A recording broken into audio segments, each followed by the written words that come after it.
దేవుని యొక్క పరిశుద్ధ గ్రంథంలో తర్వాత వచ్చిన 17వ వచనాన్ని ఒకసారి చూద్దాం. యోహాను సువార్త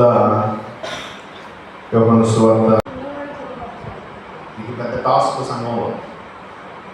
దేవునికి స్తోత్రం. హల్లెలూయా. చూడండి, అక్కడ రాయబడినట్టుగా మీరే వారికి భోజనం సిద్ధపరచు. వాళ్ళు అంటున్నారు, అయ్యా ఇప్పటికే 3 రోజులు అయిందయ్యా, వాళ్ళు నేస్తాలు వస్తే పంపించేద్దాం, పొద్దుపోయింది, అరణ్యంలో చీకటిలో వాళ్ళు ఎలా ఉంటారో, కొనుక్కోడానికి సరుకులలో దుకాణాలు మూసేస్తారు, నువ్వు అన్ని పెందరాన్ని పంపించేస్తే క్షేమంగా పెడతారు అని అంటే ఆయన అంటాడు కదా, వాళ్ళు వెళ్ళరు, మీరే వారికి భోజనం సిద్ధపరచు. అక్కడ ఉన్న పిలుపుతో అంటున్నాడు, అక్కడ ఉన్నటువంటి ఆంధ్రులతో అంటున్నాడు, అక్కడ ఉన్నటువంటి శిష్యులతో పరిచారకులతో మాట్లాడుతున్న మాట, మీరే వారికి భోజనం సిద్ధపరచండి. ఎవరు ఆయన ఏర్పాటు చేసుకున్న సమూహమే వారికి భోజనం సిద్ధపరచాలి. మరి ఆయనతో పాటు వాళ్ళు కూడా ఉన్నారుగా, ఆ జన సమూహంతో పాటు వాళ్ళు కూడా ఉన్నారుగా. వాళ్ళ దగ్గర ఉన్నాయా? వాళ్ళ దగ్గర ఏమీ లేవు. కానీ ఆయన అన్నాడు కదా, వారికి ఒక పరీక్ష పెడతా ఉన్నాడు. వారి విశ్వాసం ఎంత ఉంది, వారి నమ్మకం ఎంత ఉంది, వారి ధైర్యం ఎలా ఉంది, వారి యొక్క బలం ఏంటి, వారి బలహీనత ఏంటని చిన్న పరీక్ష వారికి పెడతా ఉన్నాడు. మీరే వారికి భోజనము సిద్ధపరచండి. దేవునికి స్తోత్రం. ఇప్పుడు మనం భోజనం సిద్ధపరచండి. ఎన్ని క్వశ్చన్లు వేస్తాం కాబట్టి మనం భోజనం సిద్ధపరచాలంటే ఎంత ఖర్చు అవుతుంది, ఏమైనా అవుతుంది, ఏంటి, ఇన్ని క్వశ్చన్లు వేస్తాం కదా. వాళ్ళకు కూడా ఆ కాలంలో ఆ క్వశ్చన్ వచ్చి ఉండొచ్చు. కానీ వాళ్ళు చేసినటువంటి విషయం ఏంటంటే, మాకేలా సాధ్యం. కింద వచ్చిన చూస్తే, కింద వచ్చినలో చూడండి, ఆయన ఉన్నతమైన మాటలు మాట్లాడేటువంటి స్థితి కనబడుతూ ఉంది. ఉన్నతమైన స్థితుల గురించి మాట్లాడేటువంటి స్థితి కనబడుతూ ఉంది. సామెతల గ్రంథం 11వ అధ్యాయము 24వ వచనం. సామెతల గ్రంథం 11వ అధ్యాయము 24వ వచనంలో, వెదజల్లి అభివృద్ధి పొందువారు కలరు, తగిన దానికన్నా తక్కువ ఇచ్చి లేనికి వచ్చేవారు కలరు. కాబట్టి ఉన్నదానిలో ఇచ్చిన వాళ్ళు మేలు పొందుతారు, ఉన్నదానిలో తక్కువ ఇచ్చిన వాళ్ళు ఏమవుతారట? గొప్పలు అవుతారా, తక్కువలు అవుతారా? అందుకే ఒక ఉపమానం చెప్పాడు, 2 అంగీలు ఉంటే ఏం చేయాలా? 2 అంగీలు ఉంటాయి. లూకాసు వార్త 3వ అధ్యాయం 11వ వచనం. లూకాసు వార్త 3వ అధ్యాయం 11వ వచనం.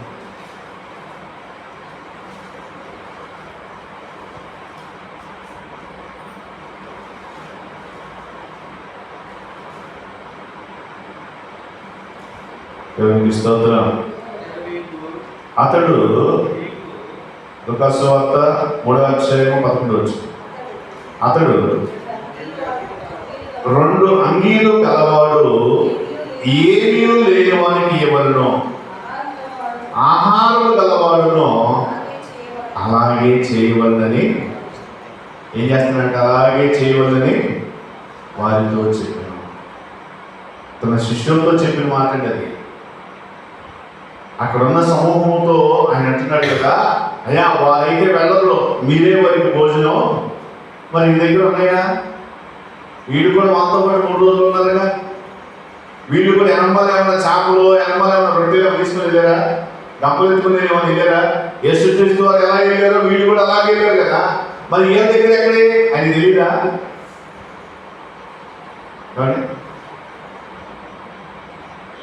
తెలిసినా కానీ ఎందుకంటే వాళ్ళ విశ్వాసం ఏంటి, వాళ్ళ నిరీక్షణ ఎలా ఉంటుంది, దేని మీద ఆధారపడతారు వాళ్ళు? చదువుతారా, లేకపోతే దేవుని వైపు చూస్తారా, లేకపోతే వాళ్ళు విమర్శించుకునే వాళ్ళు ఉంటారా? నువ్వెంత లేక నువ్వే చేయని వదిలేసుకుంటారా? సమాధానం కలిగి ప్రభు వైపు చూస్తారా? వాళ్ళకి చిన్న పరీక్ష పెట్టాడండి. ఆ పరీక్షలో వాళ్ళైతే ప్రభు మీద ఆధారపడ్డాడు. దేవునికి స్తోత్రం. ఈరోజు ఆ పరీక్ష మనకు వస్తే ఎన్ని ఆలోచన చేస్తాం. ఎందుకు ఈ మధ్య మాస్టర్ వెళ్తాయండి, ఎందుకంటే చేస్తున్నాడు? ఎవరింట్లో వెళ్ళిపోతే ఎన్నిసార్లు, ఎవరింట్లో లేవచ్చుగా అంటే రోజు తిన్నాక ఎందుకు ఇలాగా ఎన్ని క్వశ్చన్లో కదా. ఎందుకు ఈ మాట అన్నా అంటే, నువ్వు ఇంట్లో తినేదే, కానీ సంఘ క్షేమం కొరకు చేయవలసిన పని, సంఘ అభివృద్ధి కొరకు చేయవలసిన కార్యం, సంఘ విస్తరణ కొరకు చేయవలసిన కార్యం. నీకోసం నా కోసం కాదు, నువ్వు లేక కాదు, నీ గుడ్డి కాదు, నువ్వు ఉన్నా లేదంటావు, లేకపోయినా లేదంటావేమో, కానీ ఈ సంఘ సహవాసంలో చేయవలసిన పని మనం అందుకే కింద అంటారు కదా, ఆహారము గలవాడును అలాగే చేయవలను. ఆహారం కలిగిన వాడు ఉన్నాడు కదా, మరి కలిగిన వాడు కూడా లేని వాడితో సమానమైతే కదా. అందుకే మన వాళ్ళు ఓతపదం ఏంటంటే, ఎప్పుడు చేసేవాళ్ళు చేస్తున్నారు అంటారు. దేవునికి స్తోత్రం. చేయనోడు ఏడేసిన మొక్కలు ఆడే ఉంటుంది. చేసే స్థాయిలో నిన్ను నిలబెట్టినప్పుడు నీదేమో పైకి కనపడుతుంది, కానీ కింద ఉండదుగా. కొంచెం కింద ఉంటే పైన ఉంటుందా? ఎక్కడ ఉంటుంది? అందుకే ఇక్కడ అంటాడు కదా, మీ స్థితి ఏమిటి అనేది గ్రహించండి. ఒకటి, జన సమూహాన్ని చూస్తూ ఉన్నాడు దేవుడు. రెండోది ఏం చేస్తాడంటే కనికర పడుతున్నాడు. మూడవది ఏం చేస్తున్నాడంటే వారినే సిద్ధపరచమన్నాడు. ఈరోజు నీవు దేవుని కొరకు ఏమైనా సిద్ధపరచగలుగుతావా? నీవు దేవుని కొరకు ఏదైనా చేయడానికి సమర్పణ కలిగిన వ్యక్తిగా, త్యాగం కలిగిన వ్యక్తిగా, నమ్మకం కలిగిన వ్యక్తిగా, విశ్వాసం కలిగిన వ్యక్తిగా నిలబడగలిగేటువంటి స్థితిలో మనం మొదలుగుతున్నాం. అది లేనప్పుడు అద్భుతం చూడలేం. అది లేనప్పుడు అద్భుతం చూడలేం. నీ వద్ద ఏముందో అది తీసుకొస్తేనే కదా అద్భుతం వచ్చింది. ఎలీషా దగ్గరికి ఒక యెహోవాలు వచ్చింది. తన శిష్యుడైనటువంటి భార్య ఆయన చనిపోయిన తర్వాత, అయ్యా నా కుమారుల్ని ఇద్దరిని దాసులుగా తీసుకుని వెళ్తున్నారు, అప్పులు తీసుకుని వెళ్ళిపోతున్నారు, నాకు మీరే న్యాయం చేయండి, మా ఆయన మీ దగ్గర పనిచేశాడు కదా, మాకు న్యాయం చేయండి అని అంటే, ఆయన ఏం చేయలేని పరిస్థితిలో ఉండి తన ఇంటికి వచ్చి, నీ దగ్గర ఏముందమ్మా అని అడిగాడు. నీ దగ్గర ఏముందంటే, అయ్యా నా దగ్గర ఏమీ లేదు, కానీ కొంచెం నూనె ఉంది. ఆ నూనె తీసుకొచ్చి దైవజనం చేతిలో పెట్టింది. ఆ నూనె ప్రార్థన చేసి వస్తున్నప్పుడు ఆమె దగ్గర పాత్రలన్నీ నిండిపోయి, అరువు తెచ్చుకునే పాత్రలన్నీ కూడా, అరువు తెచ్చిన పాత్రలు కూడా ఫుల్ అయిపోయినాయి. అయ్యా ఇక లేవయ్యా, ఇక అయిపోయినాయి అయ్యా, మా దగ్గర లేవయ్యా అంటే ఆ నూనె నింపటం అయిపోయింది. అప్పుడు ఆయన అంటారు కదా, దీన్ని నమ్మి నీ అప్పులు తెచ్చుకో. దేవునికి స్తోత్రం. ఇప్పుడు మొదట మనం ఇచ్చింది అడిగిందా, ఇవ్వకుండానే నా అప్పు తీరుస్తావు తెలుసునా, నీ దగ్గర పని చేసేయడానికి తగ్గించిందా? ఆమె దగ్గర ఉన్నదాన్ని బట్టి అభివృద్ధి ఆశీర్వాదం వచ్చిందా, లేకుండానే ఆశీర్వాదం వచ్చిందా?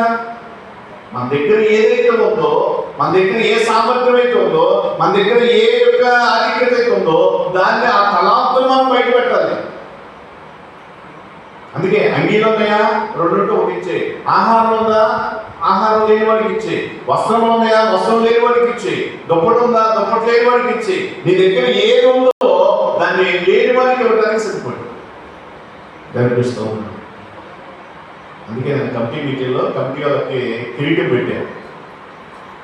దేవునికి స్తోత్రం. మరి ఆ కిరీటం మోస్తారో పడేస్తారో దేవునికే మహిమ. కాబట్టి ప్రార్థన చేస్తే దేవుడు కార్యం చేస్తాడు. ఎంతమంది ప్రార్థన చేస్తున్నారో, ఎంతమంది విశ్వాసం ఉన్నారో నాకైతే తెలియదు, కానీ ఆ విషయంలో దేవుడు తప్పక కార్యం చేయనుగాక. ఆధిక్యతలు కనుక విశ్వాసంతో ముందుకెళ్తే, మన దగ్గర ఏముందో దాన్ని ముందు పెడదాం. అయ్యా మా దగ్గర ఇది ఉంది, ఇది చేయాలనుకుంటున్నాం, మీ చిత్తం, మీ ప్రణాళిక ఏంటి అని అడగగలిగితే దేవుడు తప్పక ద్వారా తెలుస్తాడు. హల్లెలూయా. అందుకే ఒకటి, జన సమూహాన్ని చూస్తూ ఉన్నాడు. జనుల యొక్క ఆలోచన, జనుల యొక్క ప్రవర్తన, జనుల యొక్క నడవడికలు, జనులు ఏ రీతిగా వస్తున్నారో చూసేటువంటి దేవుడే, చూస్తున్నా దేవుడు. రెండోది, జనుల మీద కనికరపడేటువంటి దేవుడు. నీకున్న ఏ అవసరం ఉందో, ఏ ఇబ్బంది ఉందో, ఏ ప్రతికూలత ఉందో, ఆ ప్రతికూలత కొరకు ఆయన ఏం చేస్తుంటే కనికరపడతాడు. మూడవది ఏంటో తెలిసింది, మూడవది మీరే వారికి పంచండి, మీరే వారికి భోజనం సిద్ధపరచండి, మీరే వారి అవసరం ఏదో అది సిద్ధపరచండి. కానీ వాళ్ళే పంచారా? యేసుక్రీస్తు దగ్గర తెచ్చారా? ఎక్కడ తెచ్చారు? మా దగ్గర ఉంది కాబట్టి మేము పంచుతామంటే అని వాళ్ళే విడిపోయి పంచారా? యేసుక్రీస్తు వారి చేతిలో పెట్టారా? ఏం చేశారు? వాళ్ళే పంచారా? ఆయన చేతిలోకి ఇచ్చారా?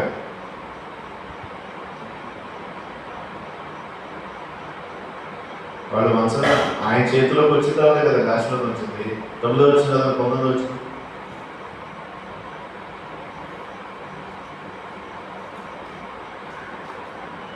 పదిహేడు వచ్చిన వారు అక్కడ తమ యొక్క 5 రొట్టెలను 2 చేపలను తప్ప మరేమీ లేదని ఆయనతో చెప్పింది. అందుకు ఆయన వాటిని నా యొద్దకు తెండని చెప్పి ఏం చేశాడు? ఆయన దగ్గరకు వస్తేనే ఆశీర్వాదం. నా దగ్గర ఉంది కదా నేను ఇస్తే కాదు. హల్లెలూయా. ఇది సీక్రెట్ అండి. మనం ఆశీర్వదించబడడానికి సీక్రెట్ ఏంటంటే నీ ముందర పంచుకుంటే అది నీకు ఘనత కాదు. దేవుని నామ మహిమార్థమే చేయాలంటే అది ఆయన చేతిలోకి రావాలి. అది ఆయన చేతిలోకి రావాలి. అది ఆయన చేతిలోకి రాగలిగినప్పుడు ఆయన చేయవలసిన ప్రతి కార్యము కూడా ఎలా ఉంటుందంటే గొప్పగా దేవుడు ఆశీర్వదించడానికి, దీవించడానికి కృప చూపే దేవుడిగా ఉండేటువంటి వాడిగా ఉంటాడు. కాబట్టి అందుకే ఆయన చేస్తున్నటువంటి ప్రతి పనిలో కూడా అందుకే అక్కడ కదా పంతుల వారిగా కూర్చోబెట్టండి. సమూహానికి ఎమ్మెల్యే అయినా పంతుల వారిగా కూర్చోబెట్టండి. గుంపులుగా కూర్చొని పెట్టండి. 19 వచ్చిన అలా కూర్చోబెట్టిన తర్వాత వారిని పంచమన్నప్పుడు విస్తారమైనటువంటి సమృద్ధి వారు చూశారు. విస్తారమైనటువంటి క్షేమాన్ని వారు చూశారు. అందుకే ఈరోజు మరి మన జీవితాల్లో సమృద్ధి చూడలేకపోతున్నాం, ఆశీర్వాదం చూడలేకపోతున్నాం అంటే మనం వచ్చే విధానం నచ్చట్లేదేమో, రెండోది మనం కనికరాన్ని పొందుకోవట్లేదేమో, లేకపోతే మనము పెట్టేటువంటి మనస్సు కలిగిన వారిగా ఉన్నామో, లేకపోతే కొరింథీ పత్రిక 9వ అధ్యాయము 8-9 వచనాల్లో చెప్పినట్లుగా సరుగుతూ బరుగుతూ విమర్శిస్తూ చేసుకునేటువంటి వారిగా ఉంటే ప్రతిఫలం చూడలేదు. ఇది దేవుడు నాకు ఇచ్చాడు కాబట్టి, నా దగ్గర ఉంది కాబట్టి నేను ఇస్తున్నాననే కృతజ్ఞత. మన దైవజనుల గురించి చెప్తున్నారు, మీ దగ్గర ఉన్న మా దగ్గరికి తండి, మా దగ్గర ఉన్నది లేని వారికి ఇద్దాం అని చెప్పిన ఒక చిన్న అనౌన్స్మెంట్ చేస్తే ఇలాంటి 2 కోడలకు సరిపోవాలి వచ్చినాయి. రైస్ కానీ, కూరగాయలు కానీ, ఆయిల్ ప్యాకెట్లు కానీ ఇస్తున్నాం. మీ దగ్గర దేవుడు మీకు ఏది ఇచ్చాడో తీసుకొని రండి, ఏది ఇచ్చినా సరే తీసుకొని రండి అంట. తర్వాత లేని వారికి అది తీసుకొని వెళ్ళండి.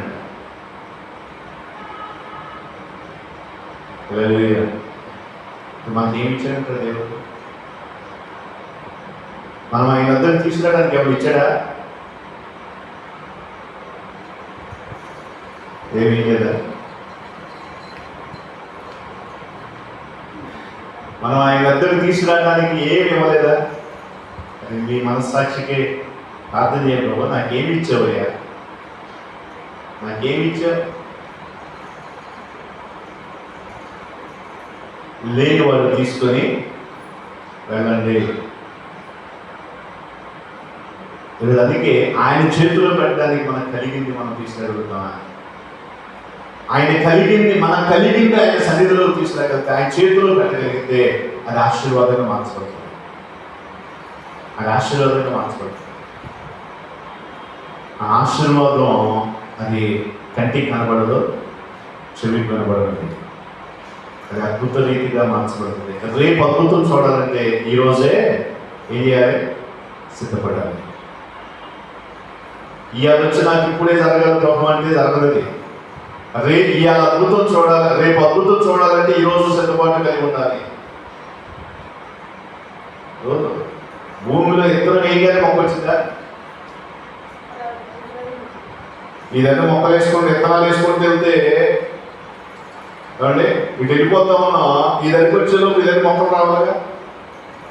అప్పుడు వస్తే ఎక్కడ ఉంటుందో కదండి. వ్యవసాయం చేసేవాళ్ళు భూమి మీద ఉన్నారు, ఇంకా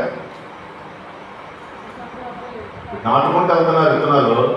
ఈ గణానికి వచ్చేలోపు ఈ మొదటి వేసిన మొక్కలన్నీ వచ్చినాయి అనుకోండి, మనిషి భూమి మీద ఆగుతారా?